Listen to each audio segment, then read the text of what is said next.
Come on. This app. Come on, app. All right, here we go, man. This is KP Video News, y'all. Got my little theme song here. That's enough for that. All right, hey, all right. How's everybody doing today? I'm Townsend, man, from LA, man, from St. Paul, Los Angeles, and man, doing some amazing things over there. How you doing today, my brother? Man, I'm alive and well, not dead, not in jail, brother. It's a good day, man. Hope y'all can hear me. Oh, hey, I heard that. Yeah, I can hear you loud and clear. Yeah, Yes, sir. You know what, Skip? I had to congratulate you, man. I was looking at one of your videos one day that you had recorded at Alert Park, and you was talking about the about having the keys to the park. Yes, sir. And that's a wonderful thing, man. That's a wonderful thing, man. I was like, you know, and when you get responsibility and you get these things that happen, man, you know, it's a blessing for me as far as my belief. All these things are a blessing from God, man. You know, they really are. You know. Yes, sir. You know, just thinking back on where I was then, right, where I'm now today, and it's a whole 180, man. It's a 180, man. I'm really proud of you over there. Yes, sir. Appreciate it, brother. I feel the same way. Anything I do, I believe it's a blessing from God, and I cannot take credit for anything on my own without giving all honor and praise to God for, you know, allowing me to be alive, man, and allowing me to be able to work in the manner in which I work, you know. Wonderful, wonderful. That you know, I also I want to commend you on you know, on some of the things you do with the interventions. Interventions, you know, like you say, you got cats calling you, man. You know, they call you all the time, but you can't respond. I know you can't respond to everyone, but quite sure you probably try to. Lately, if you've been keeping up with it, it's been like nationwide. It's something that's going on nationwide that guys our age are trying to reach out to the younger people, even though we're no longer in that environment, but we still have a word to say. And I said, a lot of guys stepping up, man, to the bait and trying to get the young brother, man, to do what we got to do, man, to save as far as, you know, like putting the guns down and stop violence. You know what I'm saying? Yeah, so a lot of guys are stepping up, and I got to give credit to those who do step up. But there's a lot of guys who are behind the scenes are still embracing the lifestyle as being normal or healthy, and they provide a lot of the opposition. You know, so when you got someone talking about doing something to hurt someone, and you got a couple of peacemakers might come up and talk them out of it.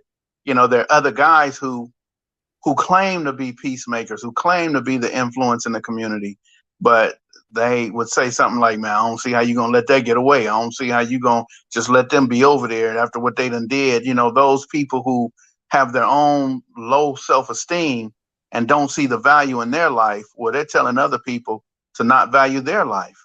They telling them, man, go on and do what you got to do. You know, go on and clear your name up, or go on and, you know, get that dude who got you, you know. So it's as many peacemakers that we have, we still have the negative influence still in the community, but it's like the wolf in sheep's clothing, because they'll say they do intervention or they'll say they're peacemakers, but they really not, man. They the ones who, you know, still embrace the foolishness. So we just got to weed them out, because each and every one of us represents each and every one of us. You know, it only takes one of us to mess it up for anybody in any neighborhood. You know, it just takes one person to be that poster child of how to ruin, you know, the peacekeepers and peacemakers, you know, accolades. One person can ruin it all. You're right. You're so right. I was thinking along those same terms. And I had a conversation with another brother in LA named John Shadid. He's matter of fact, his sister was best friend with Molly Bell. from Compton, and I worked with Molly Bell at the post office for 25 years. So I'm in contact with her too. But see, Molly's like Let me a real one. well, let me just share with You you know, that anybody who does intervention, anybody who's been in this work, if you don't find yourself on a picture in Molly Bell's photo album, then you're not validated in doing this you ain't work. real. You ain't real. You ain't real at doing this work unless Molly Bell got a picture of you at some point, someplace. So there's a lot of people Molly Bell is my who hero, not man. validated. But yeah, she validates all of us, man, from back in the days to my days to right now. So yeah, I'm Molly glad you Bell, I always mentioned tell Molly her. Bell. Right. Always, man. She is definitely a hero, man. I would get Molly Bell if I was getting ready to get into a fight. I go get Molly Bell. I go get the dude. But Molly Bell is real. She's real. She ain't nothing fake about her. Yes, indeed. But anyway, like I said, this particular person. But back to what you were saying before, I agree with you 100%, man. So you got a lot of these cats that are, and I see most of them like now. They've been locked up for a long time, and they get out and they come back to the hood, and these young guys are like, oh man, that's OG so and so, and so they kind of like these guys up, but at the same time, these guys pushing them down because they try to enforce them to do a bunch of negative stuff, trying to I guess call themselves building their rep back up in the hood, but it's really a bad situation, man, because they could break that cycle. They could help break the cycle on themselves, but they choose not to because of their limited knowledge, man, on what's really going on. It's imagery, man. Yeah, it's imagery. Just like you just said, it's all they got. So when you tell them the war is over, well, they don't have anything to go with after that. The imagery is that they big killer, a big shooter or something. And once you say, well, there's no more killing and shooting, but we love our brothers, then that's what had their charm and charisma. So now it's like, okay, so what do I do now? They don't know what to do because they've never, had a decent job, never went after a career, might have lived with someone in their house and someone else paid the bill. So now asking someone like that to be responsible, it's much easier for them to choose to stay in the negative cycle and keep perpetrating it. So they'll have a place and importance. They'll still be relevant in the streets if they continue the cycle of ignorance and share that with the children, Right. Yeah.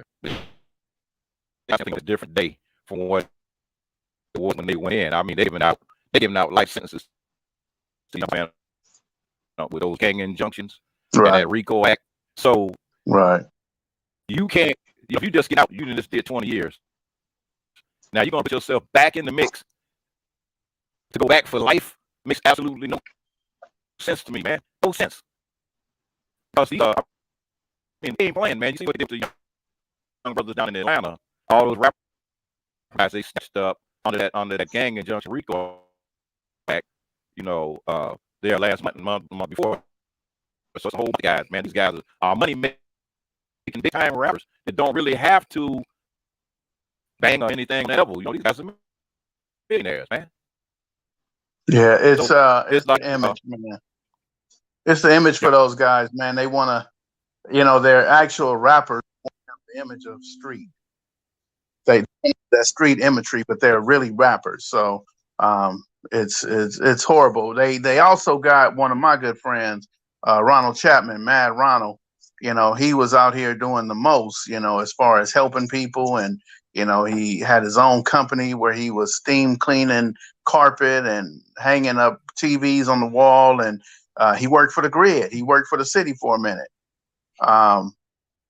He had a lot of things was going for him. So a lot of things going for him, and then they just went ahead and grabbed him, Right. So yeah, it's real bad. Anybody that they put on their target list, they're gonna grab, just like they did Doc. Right. They snatched him up too. I mean, it's the same thing. It's like, okay, we know you. They know you and nothing, but they just all they got to do is throw you in it. That's all they got to do is throw you in it, man. And then you locked, and you got to fight. You got fight. Yeah, I was sharing with the world that All the time. one of the cases that Doc was found guilty of is actually a friend of mine, a guy named Reggie Brown. They called him Red. So Doc got found guilty of conspiracy to kill Reggie Brown. He didn't kill him. They didn't say he killed Reggie Brown. They didn't Mm, prove that anything other than he was a part of a conversation. Someone said he was a part of the conversation. So they included him in right. that as a part of the Mm, conversation, you know. right. Right. But, Right. and that's all it takes is if you have a conversation and somebody says you had a conversation, or if you have a conversation and it was recorded, then if something happens to someone, or if a bank get robbed, or if someone is murdered, then excuse me, man. If someone is murdered, Right. then what they'll do is they could tie them in. But please Yeah. forgive me, brother. It's That's all right, man. That's okay. you This, know, she, this is nice, man. It's she nice. don't Hi. How are you? understand when I go to work. Yeah, that's your dad. Hi. She's a She don't understand, but new, yeah, that's a new right. star coming up, man. She's gonna be new TV star there. Yes, But you know indeed. what? Yeah, you're right. You're right, man. Hi. I will. Yeah, they do is like I said, man. They just it's the same thing that they did with football, man. Back after the riots, the LA, the riots night Yeah, too. Even exactly. somebody in the hood that they wanted, they could never convict, so they moved them in Right, the mix. So it's, yeah, okay. Now we got you. right. But man, I'm Yeah, so far removed from doing anything, man. As far as like the streets, it's been 45 years, man. Since I associated with that. You know what I'm saying? right. Yes, sir. I started having kids. Man, when I was in high school. So it's like my whole life had to change. I had to make a change, man. And I still, you know, dabbled here, but it was nothing official. You know what I'm saying? And it's like Yes, indeed. really, really bad, man. It's really bad. But anyway, I want to ask you about second call. Second call, because we can go on that topic. And go on that topic, man, for hours. That's hot topic.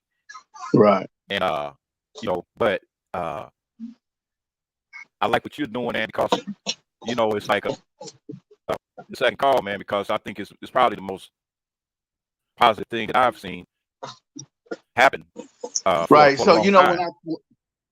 when I talk about second call, I got to go back to the beginning. I got to say, my mentor Darren Bo Taylor, who started Unity One.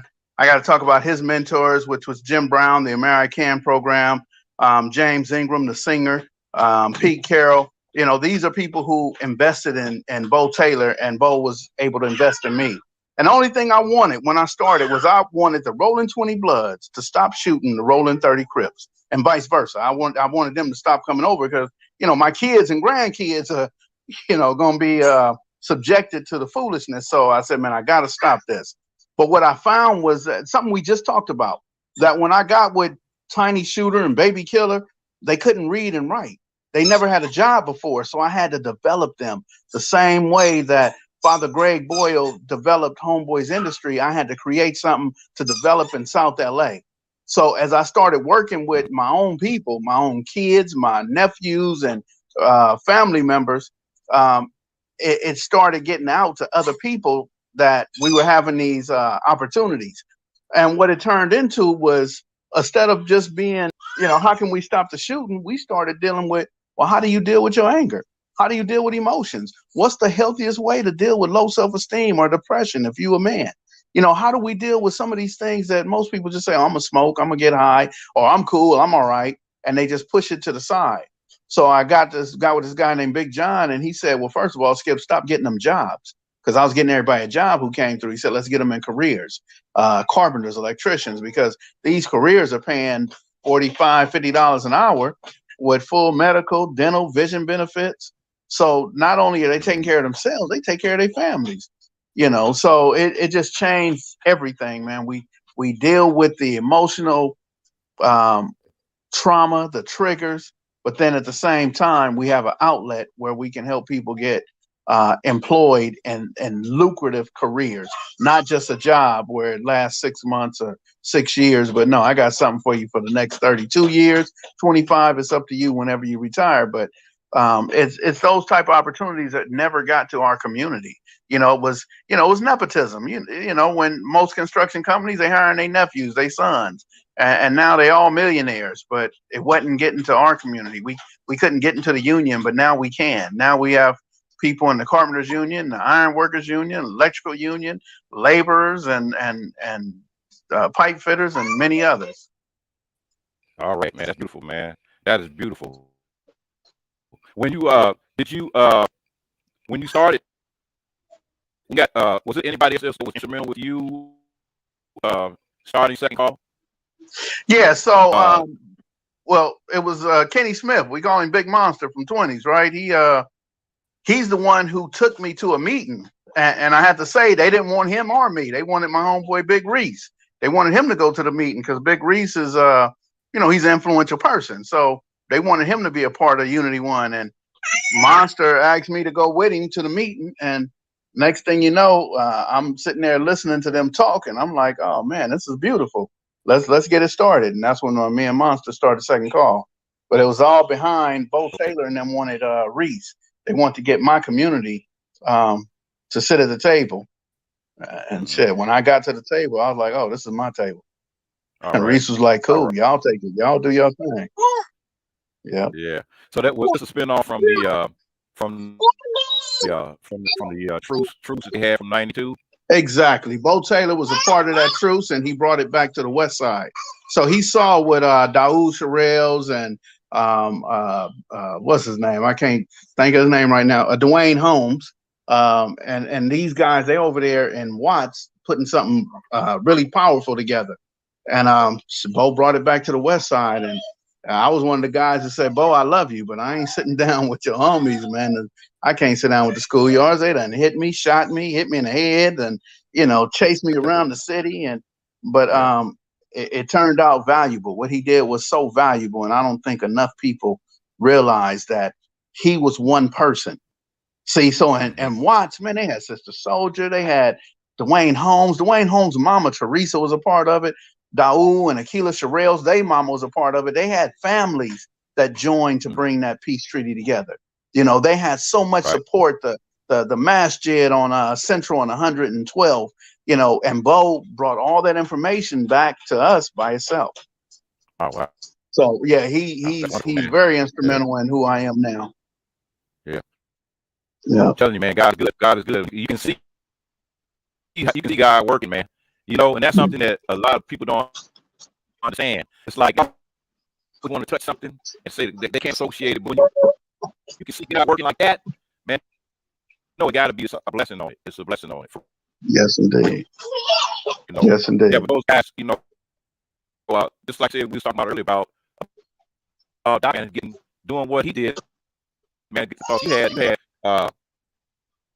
had the East Coast influenciers, man, come to an agreement, with that, man, and that was a miracle in itself. Yeah, it was. I mean, that went on for so long. It's like, man, right. That's a miracle, man. Well, that was definitely God. That was definitely a combination of different collaborations, but God was the catalyst for it all, man. Doc, I'm gonna be honest, Doc didn't want to do it at first. And the guy who actually called the shot from prison said, put Doc on the phone, and he told Doc, he said, man, this is not me telling you what to do. This is not, I don't want you to think of it like that. He said, God put this on my heart, so I want to take this off my heart and put it on yours. And Doc moved with that. Doc started moving and organizing, and he put things together. So it was one of them moments, man, where Doc was actually walking in his light. You know what I mean? It's a tough task, man. No one could have did that. I'm gonna be honest with you. I asked for somebody else to be in that place. I said, hey, look, I'm telling the dude, like, man, I got somebody else who's much older, much wiser, man, and I want to put him in that place. But he never responded. He didn't respond to the call of God. You know what I mean? I think it's a call of God. He didn't respond to that, but Doc did. That's one of the moments. You know what I mean? That's one of the moments. Man, when I start putting them ducks in a row, ain't nothing you do, man. You can't block them. How you gonna block them? Yeah. You can't Right. block the gut. You can't. So I mean, Right. yeah, man, those are some miracles, man. Some miracles. Right. I mean, it's one of the things when I was dealing with, prior to the rise happening in the 90s, when I got sober in 92. Now, actually in 1990, I was just celebrated 32 years, man, of sobriety. But I was watching. I stopped watching the news. I stopped watching the news because every Monday morning they were saying, well, 10 people got shot in South Central weekend, 15 got shot in South Central weekend, 30 got shot in South Central the weekend. That was happening it was happening, man, every single day and every single weekend, man. And Yeah. Your brothers was just dropping. That was the things I heard, that voice in my head that told me, if you continue doing what you're doing, you're not going to make it through this summer. And that was a divine intervention, man. And I listened and I checked myself in. I got into a big fight with some rolling 60s. I can tell you the exact day, man. June 26, 1990. Celebrate my birthday with a friend of mine whose birthday is on the same day. I stopped at the liquor store, and let me tell you this things work. At the time, I was dating Psycho Michael's sister. Now, here I am, Inglewood. Me and Psycho Michael's sister was living on a Compton Firestone in a shotgun shack on Compton Firestone. We have been together for 10 years. Right. All right. I know his whole family. Okay. And so it's like we went to this little get together. So on the way home, I stopped at the liquor store in Florence, and I left there to get something for her, but she had a cold coming on. And man, I'm telling you, bro, I went back in the app, man, to take a leak. I come back out, and the guy's like, "Hey, man, you going back there?" So I get into a fight with this guy. Before I know it, about 10 guys came out the house. I'm fighting all of them. I'm telling her to take off, leave. So she left. She finally got the car in gear. She split. Last time I missed her and failed, and they put the boot on me. I was able to get away, man, alive. But that was my last encounter with any kind of gang activity. That was it. I had already walked away, but this was it. That was the last time. And that was I guess that was like, all right, we're here, take this with you, Right. And but I'm telling you now, man, if Sandy, if she would have told Ike about what had happened, man, there would have been war. It would have been war between the East Coast and the 60s, man. I'm serious. I told her, don't tell him. Don't tell your brother what happened. I know. It's like, no, don't do it. Don't worry about it. We got this. And serious, man, it was a harrowing experience. I checked into a rehab center on the 28th of June, that Monday, and I stayed in there 6 months now at a Salvation Army program downtown, man. Army program downtown on 5th Street, Central, man, out in the middle of Skid Row. Yes, sir. And it was a divine intervention on that, because I could look out the window and see people, smoking the $2 rocks and all this other stuff. I could see people getting hit upside the head in the middle of the night because they think they were buying something. You can't buy nothing. So that kept me in the program. But that just thinking about the neighborhood, my old neighborhood has been feuding with that 60s neighborhood for 50 years, Skip. Over 50 years, man. Do you know when it stopped? I don't think it stopped. Let me tell you, man, it stopped in February. There has been no shooting, no homicide between Inglewood and the Rolling 60s since February of 2022. We are in July, about to be in August. Man, that's 6 months. It's 6 months, no question. That's because the brother sat down at Joey's in the city of Manhattan Beach. They had a conversation. A couple of dudes from 60s couldn't make it, but they joined on the phone before and after. And just last month, Firebug from Centinela Park family, he was celebrating his going away party. And he was also giving back to his mom who had passed away. Well, little AD from 60 said, look, man, my mom died too, brother. Come over here and celebrate with us. So let me tell you what happened. This is without me, without any intervention. These are just two brothers who got on the like mind. And Firebug said, where you at? He said, I'm on the block. And he went over there, and Lil AD from 60s introduced him to everybody and said, this is my brother. This is my bro. But I mean, even before that, in February, you know, AD had been talking to Munchie, Bandit had been talking to Ron from 60s, and everybody now want to pull out they hat who they was in the pen with, and even Mark, Bad News, you know, he feels for his brother, and his brother is Dirty Red from Family. You know, he said, man, we stood back to back in '79, Skip. Yeah, so I mean, everybody has those relationships, but nobody talks about it. We got to have that emotionally safe place to talk about, man, I love that dude. I love him. And everybody can say, oh, no, but he's from the other side. I don't give a damn, man. If you stand back to back with somebody in some of the most horrible times together, then shit, man, that's my brother, regardless, you know?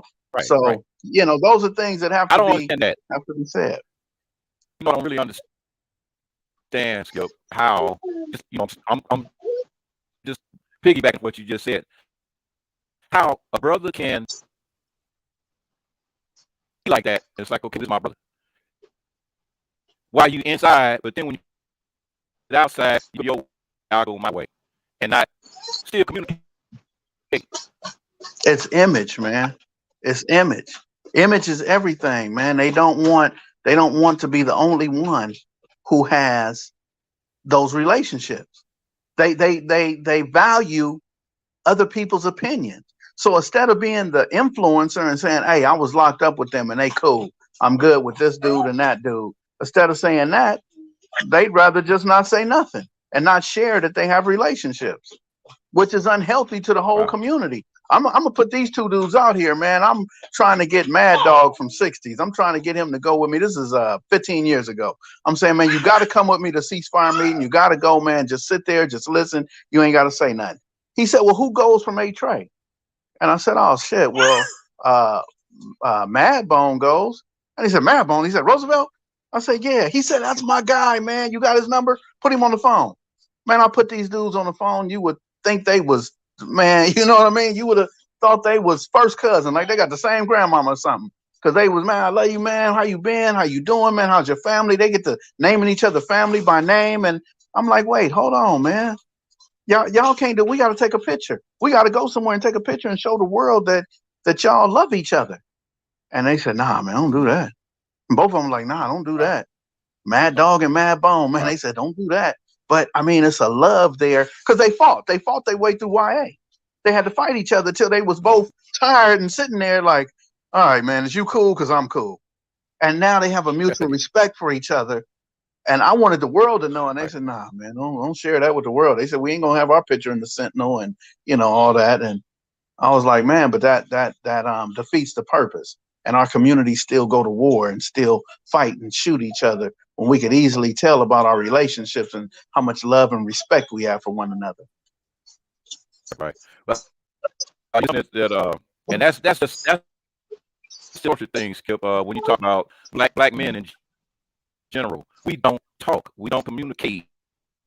Right. Like, you know, black women talk, they communicate with each other. They're taught communication. We're not taught communication from a young age. We're taught to hold our feelings, and we're taught that, you know, men, no, I mean this, that, and that, and that. So it's a culture issue more so, I believe, than a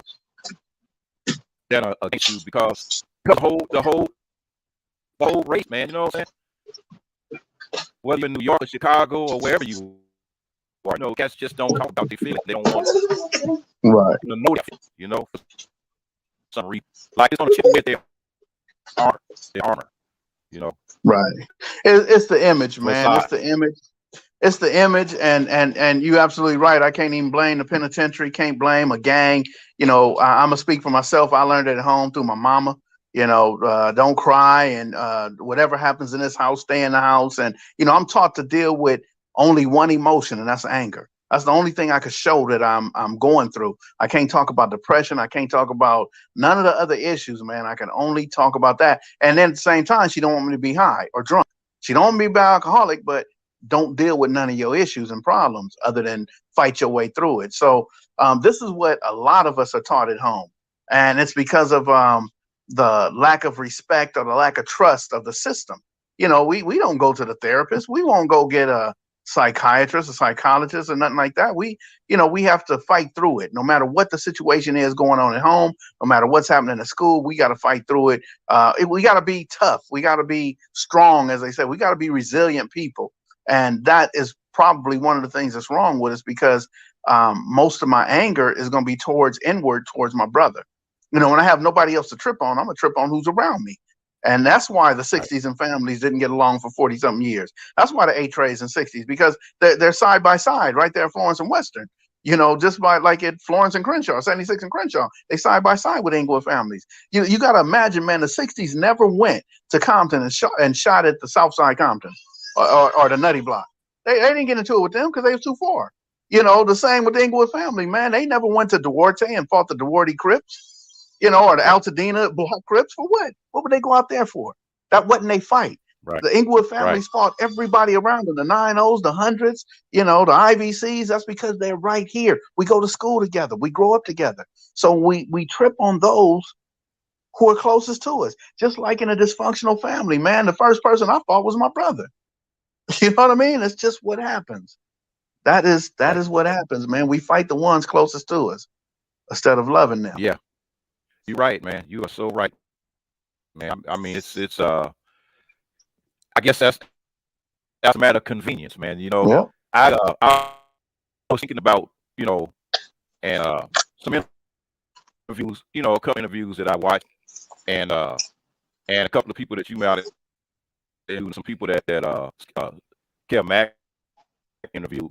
But anyway, communication, man, was something even in today's date, when you have cell phones, everybody got one, and cats still don't communicate. So it's like, right, if something's going on at Inglewood, the guys at Inglewood are not going to call the guys at Morningside and say, "Hey, don't Crenshaw, Manchester, man, I just did something."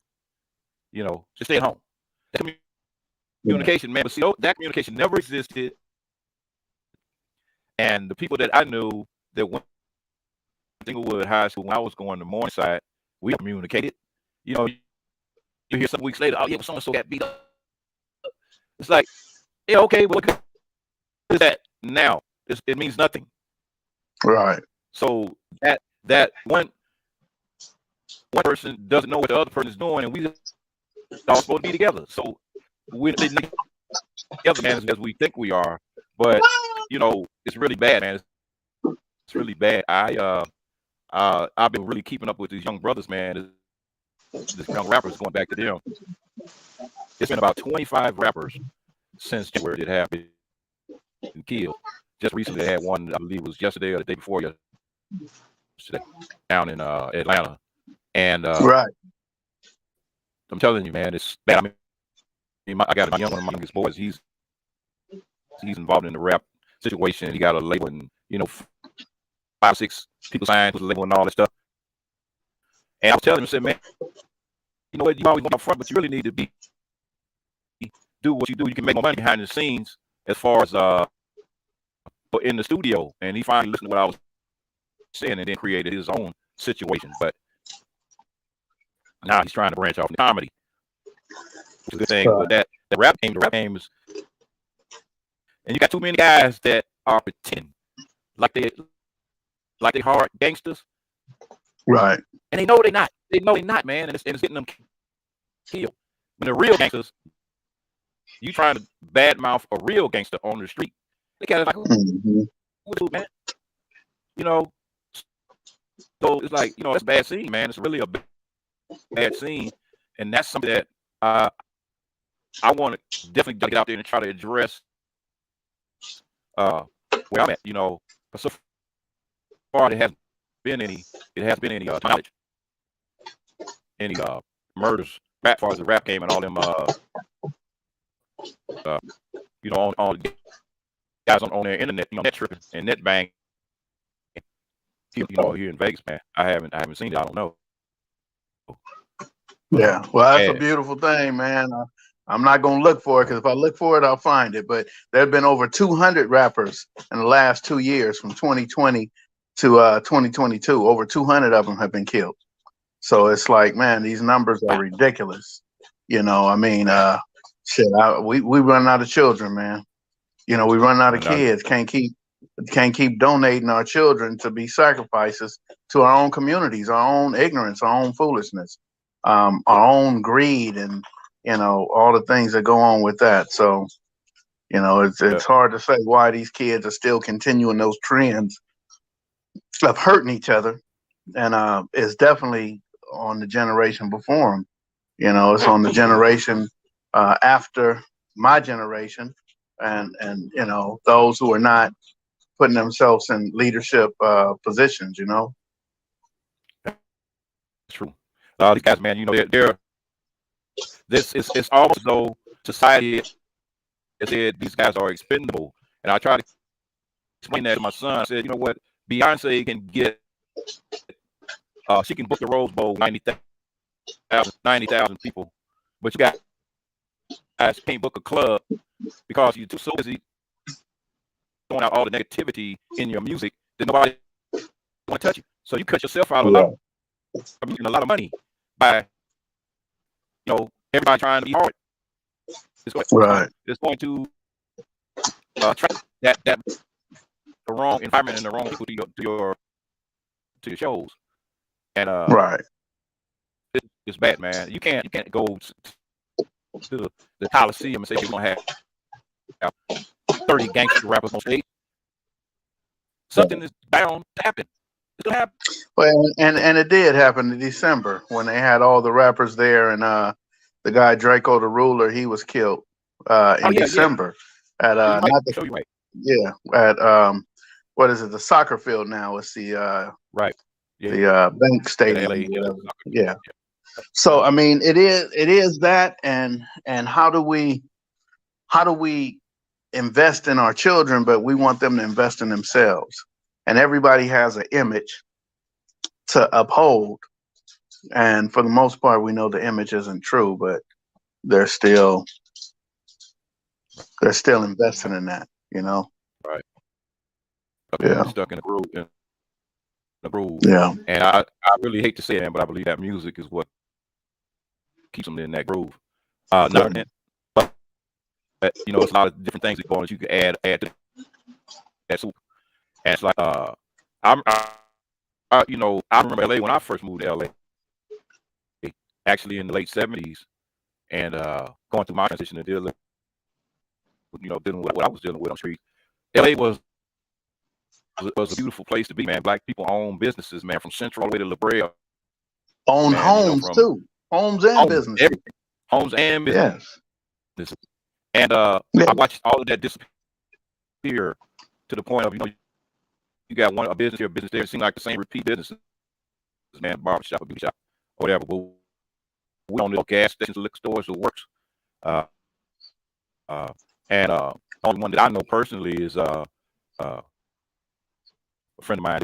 His father owned Chambers Shine Parlor, and they've been around. They like an institution, but it's really a bad scene, man. When you give up your whole community, they're gonna try to steal the Bird Park if you don't want them, because they want all that property. They want the Merck, they want Fox Hills, they want the Broad, they want Baldwin Hills, they want all that, man. They want all. They want the jungle. They had to go down and build it. Yeah, they can't afford it. Yeah, they're working on all that, and the price of property has gone up so far that the average person couldn't buy a house. You're speaking on a time when the average person could buy a house. The average person could own their business. The average person. It's no longer for that. It's for the above average now. And that way they get the average person to move to Moreno Valley. They get the average person to move to Arizona or Vegas or somewhere else. They get the average person to move and get on about their business. So it's definitely intentional and it's by design. Yes, yes, sir. Yeah, Yeah. yeah. I was talking to a girl and she was telling me that they it was a black business owner that tried to buy the mall down there on Crenshaw, down in Crenshaw, Right. and that Jeff Kirshner tried to come in and buy it. And I believe his group might have been successful in buying it. Oh, even though the black conglomerate offered more money for it. So this is right. happening. I mean, it's you know, I can think back on when, like I said, out there in the early 70s, when me and my mother and my brother were trying to move to Inglewood. We actually lived with some of the relatives in Carson first. I went to school in Carson, but it was so boring out there. Me and my brother wanted to live in Inglewood. Once we went through Inglewood and saw all those people, and you know, this was walking up down the street with my pants on, it was over. So we ended up moving to Inglewood. But the Cooler Cools on 102nd didn't let us move in. That was all right. They wouldn't let us move in. And several apartments. So we ended up moving in on 99th Street, right off of Crenshaw. There was apartments. Yeah, the apartments at the corner. Yeah. Yeah, I know them apartments, man. Hey, let me ask you this though: what year was that when the Cooler Cools was all white? That was in the 70s. That was 1970. Yeah, because I remember being in the Cooler Cools 78, 79. Matter of fact, I'm gonna go as far back as 77, 78, 79. They was already selling Sherm over there. They wasn't Crenshaw Mafias yet. It was still Inglewood, but by 77, 78, 79, man, that was a Sherm spot. So what are you talking about, like 71, 72, something like that? I'm talking about 1970, 71, right. Because when I got there in 70, I started at Monroe Junior High School, and I'm going to tell you my classmates. Very Red, Eddie Linscomb, Faye Jackson, that you interviewed, Keith Iverson, which he ended up becoming the Crip, Kenny Robinson, which the Crip. Kenny Robinson was the first person that I met at Monroe. Wow, this is a little bit long, but these guys, I was in the same class with them, and they went Red and Ed. After they ended up going to Inglewood, they had a choice. 71 was the year that they stopped the discrimination because they had Inglewood was segregated. White people went to Inglewood High School, and the few blacks that lived in Inglewood were designated to go. And that was, so I started at September 71 at Morningside. By the time 74 rolled around, those white people was gone. They were gone. Right. They were gone. Right. I watched the houses in my neighborhood, man, 5, 6, 7 houses at a time with for sale signs up. And I'm like, man, they was disappearing. Man. They was disappearing. Yeah, they call that the white flight. That's the white flight. Yeah, and it was like, now they coming back. I have people that live in still, and they said every day they see some white people walking their dog on down the street. You know, yeah. So they put them to them. You know, they just like they're buying the property back. They're the only ones that can afford those $1 million houses. You know, so my mom bought that house for $35,000. Right. 1970, early 19. Well, it was in an apartment, so 1971 she bought it for $35,000. Sold it for like $265,000 in 90. Now those same houses going for $1 million. Oh, and no question. Yeah, it's crazy, man. Gentrification is going on. That's right. You know. Yeah. Brother KP, I'm gonna have to cut this short, man. I got a diaper to change, a baby to feed, put to sleep, and she ain't letting me. She ain't allowing me to give you my undivided, man. So, hey man, somebody had to do a commercial. You know. Yes, sir. She worked for us. All right, brother. It was a good interview, man. I definitely enjoyed it. man, I definitely enjoyed talking with you. And hopefully, man, we can do it again. Hopefully, we can get Kel Mack on the other end of this three-way conversation. Yes, I really want to indeed. do that. And you have a blessed day, man. Like I said, man, I know you're a blessed person, man. I can see going on in your life. Enjoy your family and say call, man. Keep it rolling, man. Keep it rolling. I appreciate you, brother. All right. Have a blessed day, All right. brother. Thank you for that. Take care. All right. Okay, folks. That was SKIPP Townsend, man. Wonderful brother. Wonderful man over there with second call. You know, he's charged the second call. Second call is a organization that tries to assist and help guys that are like getting, you know, coming from prison that need job training and job assistance, and you know, a lot of things that they offer. Also, they also get involved in interventions, gang interventions, you know, to stop the violence. And like I said earlier, he had control the keys to the park at the Merck Park, so they kind of help organize things at the Merck Park as well. So he's around. He's doing a lot of things, man. I definitely like what he's doing, and I mean everybody. That means me. That means you. That means everybody, man. We all have an obligation to give back to the community. We have that obligation, man, and we got to do it, man. Whether we like it or not, we have got to get out here and do what we need to do to stop the violence in our communities and do what we can to lift the community up and turn the community into a paradise. You know, that's the goal. Anyway, let's turn the hood into a paradise, y'all. You know, it don't have to be a slummy place. It could be a paradise if we make it that way. One house, one block at a time. Let's go to home Lowe's and get some paint up somebody's house, clean the yard up. One house at a time till we get that block done. Move to the next block. Get the graffiti off the walls. Get some kids and go to the park and play and have a life that kids supposed to have, safe, without the gun violence and the foolishness. Come on, folks, we can do this, man. I know we can do it. Know who it is? Know who it is, y'all? It's KP's Video News, y'all. Peace. Peace.